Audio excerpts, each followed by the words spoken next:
What's up guys and welcome back. In this video we're going to be discussing episode 7 of season 5 of Game of Thrones titled The Gift. So the episode starts off with Jon and Tormund at the Night's Watch and they're preparing to leave off the wall. As Jon's about to leave, Samwell gives him the obsidian dagger, the glass dagger that he killed the White Walker with. So hopefully that gets used this season. I'm pretty sure it probably will be at some point, so yeah, bring that on. After they leave we get a glimpse of Alistair and he's looking at him as they're leaving and he's got like a little smile on his face, so I can see that he's going to wreck some shit now that everyone's gone, so that should be pretty crazy at the wall. We get to see the old Targaryen guy. I don't think I'll ever remember his name. Yeah, he's there on his deathbed and he's being comforted by Sam and Gilly with the baby, and it's pretty sad to be honest, because the actor actually died not long after that, I'm assuming, so that was quite sad. And then after he died we got like a funeral scene. He was getting burned on the pikes. It was pretty apparent that it was CGI, but what else can you do? And I suppose it was the best send-off they were going to give the guy as an actor and the character, so yeah, I'm glad they put that in. We go back to Winterfell and we see the aftermath of Sansa's attack in the last episode, and Reek enters the room and she tells Reek that there can be help and she can bring him back around, and all he needs to do is light this candle in the tower. So she gives the candle to Reek and Reek starts heading towards the tower, and you're thinking the whole time, you're like, is he going to tell Ramsay? Is he going to actually help her? Because he does look like he wants to help, but he goes to the tower and Ramsay's up there already. I'm not sure if this was planned or he just went to Ramsay's room or not, but yeah, he basically caves in and tells Ramsay. And in the next scene we see Sansa outside in the snow with Ramsay, and he's flayed the old lady that said he was going to help, and Sansa is just destroyed after that basically. So things aren't looking good on her end until Stannis shows up. And then we actually go over to Stannis. You see Davos and Stannis, and they're in it's in like a snowstorm basically. They're heading towards Winterfell, but all the men are all out of action because it's too cold and they don't have food or anything, so things aren't looking good for them either. Davos is basically telling him that they can't go on, they should go back to the wall, but Stannis is having none of it because he wants to march to victory, because if he goes back now then they're going to lose and that'll give him like a bad rep. I think he says he'll be known as the king who ran, so yeah. So Stannis' pride might get in the way of his victory like it did at Blackwater Bay. And we see him talking to Melisandre as well, and we see him get friend zoned. This is the first time we see Melisandre actually turn down a guy, which is strange. But yeah, Melisandre tries to suggest to Stannis that he should sacrifice his daughter to the Lords of Light so he can become more powerful to take on Winterfell. But obviously he says no, and Melisandre isn't too happy about it. Back over at the Night's Watch, we see these two guys, and now that Jon is gone, there's no one really to protect Sam and Gilly, and these two guys basically attack Gilly and try and rape her, and Sam tries to protect her and gets beaten up by these guys, but pretty bad. I didn't know if he was going to make it out of there because he was getting punched in the face like over like 5 or 6 times, and like he nearly looked like he was knocked unconscious. But then he gets back up and tries to defend her, and Ghost appears and saves the day really. And then next up we see Sam, and he's in like a hospital bed. He's injured and Gilly's trying to comfort him.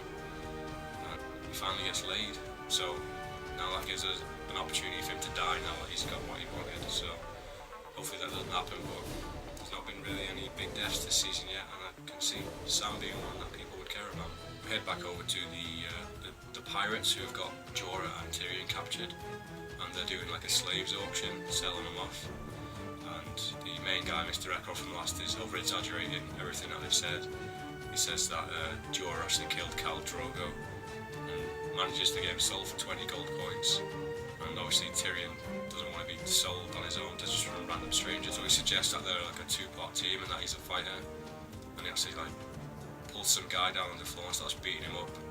And the guy who buys Jorah decides to buy Tyrion as well because he's funny, so they both get taken to Marine. We catch up with Daenerys and Daario and Harris. Basically Daario's trying to convince her that she shouldn't marry this guy and that she should marry him because they're actually together. But she says she can't do it because she needs to keep the people of Marine happy, and Dario tells her that she's probably the only person in the city that doesn't have any freedom, which she isn't too impressed by. Over in King's Landing we get to see Marjorie's grandmother talking to the High Sparrow, and she's trying to pay the High Sparrow gold to let him off, but he's having none of it because he believes in his head that they need to be punished for their sins. We see Cersei talking to Tommen, and Cersei says he's not been eating, so he's obviously just trying to rage his own war with Cersei about it, and he's saying that he can't do anything about getting Marjorie out, and he's the king, so he says that he wants to get an army to kill all the High Sparrows, but Cersei talks him out of it and basically lies to his face, saying that she's going to help Marjorie out. It's pretty harsh, but Cersei is an evil bitch, so what would you expect? Over in Dorne we see Jaime, and he seems to be kept in quite a pleasant room, to be honest. He's not in a cell, and he gets to see Myrcella to make sure that she's alive, and tells Myrcella that he needs her to come back to King's Landing to keep her safe, but Myrcella doesn't want to do that because she's lived in Dorne almost all her whole life. She doesn't even know Jaime that well, and she wants to marry the prince, so she just walks out on Jaime, so Jaime's journey might be a bit of a waste of time. Then we go over into the cells where Bronn is. Bronn is actually kept in a horrible cell. He's in a cell right next to the Sand Snakes as well. He's singing, and the Sand Snakes, one of them actually likes his singing and starts to talk to him, and she's trying to convince him that she's the most beautiful girl in the world, and Bronn disagrees with it, and she basically takes all the clothes off and gets Bronn's blood pressure rising, which then she keeps mentioning about the cut on his arm.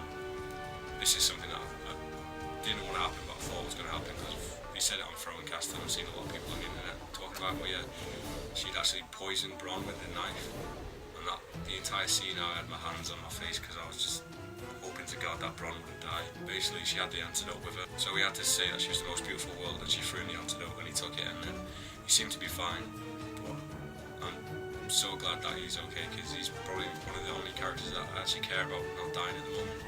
So yeah, I'm so glad that he didn't die, although it did add a bit of tension to the thought that he might die. We see Peter Baelish and Marjorie's grandmother conspiring to get Sir Loras out and basically to stab Cersei in the back, and they discuss about, they say like a handsome man will save them basically, and you don't really know who that was about, and I didn't know who it was about either.